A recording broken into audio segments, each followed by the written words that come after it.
Today I wanted to share a few ways I'm renewing my life and putting my home in order for the new year. It's a wonderful way to say goodbye to the old and hello to the new. Refill and return. It's an overcast and dreary kind of day. While I was at the kitchen sink washing dishes, I noticed the return of my little hummingbird friend. He was perched on the string lights hanging over the back deck. He seemed hungry, especially because it's been a while since I've put any food out for him, so it was one of the many things I wanted to complete today. The back deck is a space I've been meaning to attend to, but haven't spent any time on in a while. Making it a space I'd like to return to day after day is the first step, and refilling the feeder gives me a reason to look forward to returning, and my hummingbird friend, especially when my flower pots are bare.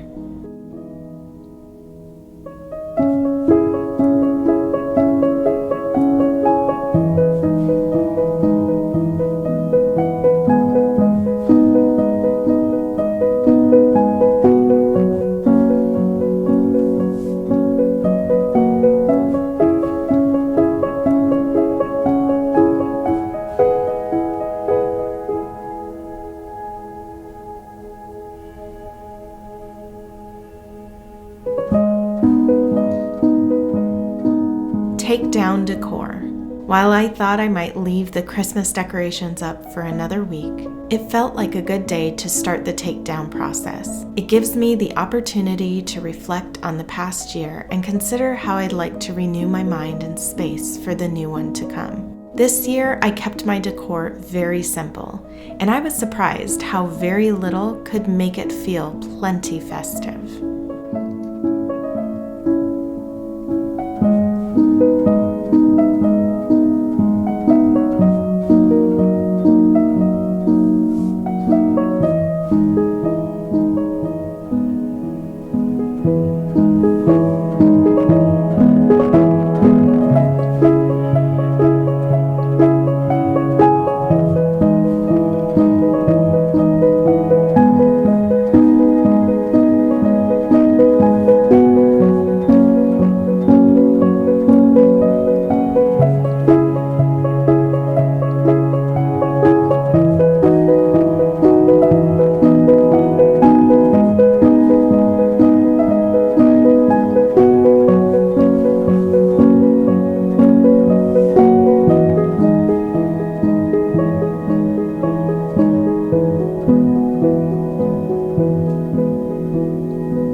refresh your space. One of the spaces I love to refresh is my office. Moving it around is like putting a puzzle together. In one season, I feel a certain arrangement is perfect, and the next, it's all wrong. Around the new year, I especially consider the setup for my workflow and background for the composition of my shots for filming. I still don't feel 100% happy with it, especially after filming a few videos with the new setup. These things take time.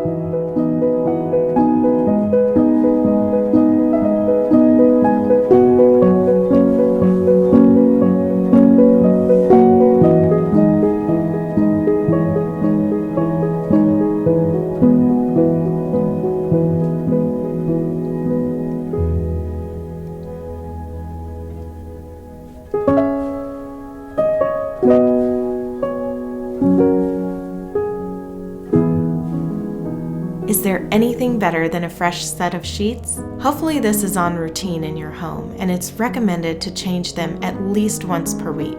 I recently learned that on average, they are changed every 24 days. If this is something you have let slide, it's a great time to pick a day and make up your mind to never miss it. This keeps your bed fresh each week and a pleasure to retreat to in the evening. If you are in the market for some new ones, January is always the best time to buy them, as retailers typically have their white sales in the first half of the month. If your kids are doing their own laundry, have them wash their bedding first to ensure their bed can be remade before the clothing comes out to fold.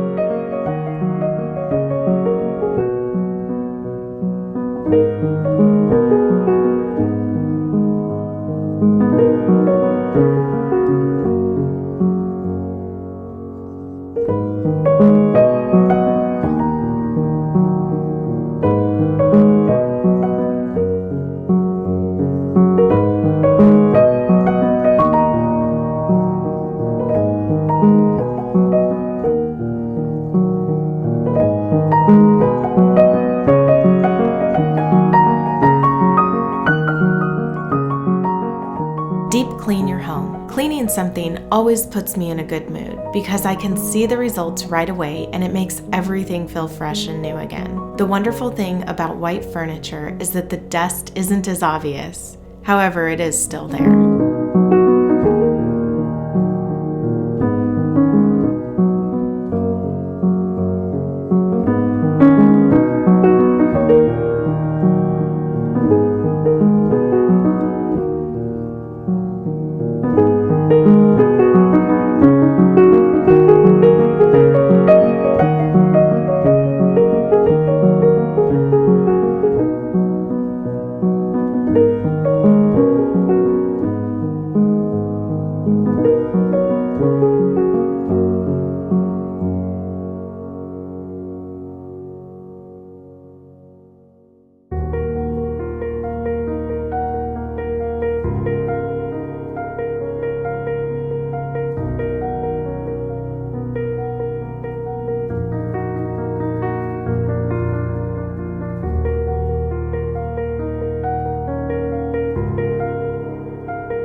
Declutter what wasn't used this year. Now is also a wonderful time to go through your things and declutter them. I have bins full of items I have yet to picture and post to my Poshmark closet, so I'll focus on that as long as I can today. The problem with these dreary days, though, is that they don't offer the best lighting. This project may have to continue for a couple of days.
Organize your finances and figure out your desk day. Create a plan for checking in on your finances at least once a week to make sure everything is going where it's supposed to. You will never miss a bill, and this gives you time to deal with the incoming mail right away to remain organized. If your finances aren't where you'd like them to be, make a plan. Revisiting the plan often helps with accountability. Around this time, I enjoy writing out my plan for the year to come. This is when I will fill in birthdays and decide what my schedule will look like, in addition to writing down any upcoming appointments. My day book includes a variety of things like daily to-dos and my posting and filming schedule. I'll even include finances with daily balances and upcoming bills. The most important thing for me is to write it all in pencil, as things have a tendency to change, and all takes place if the Lord wills.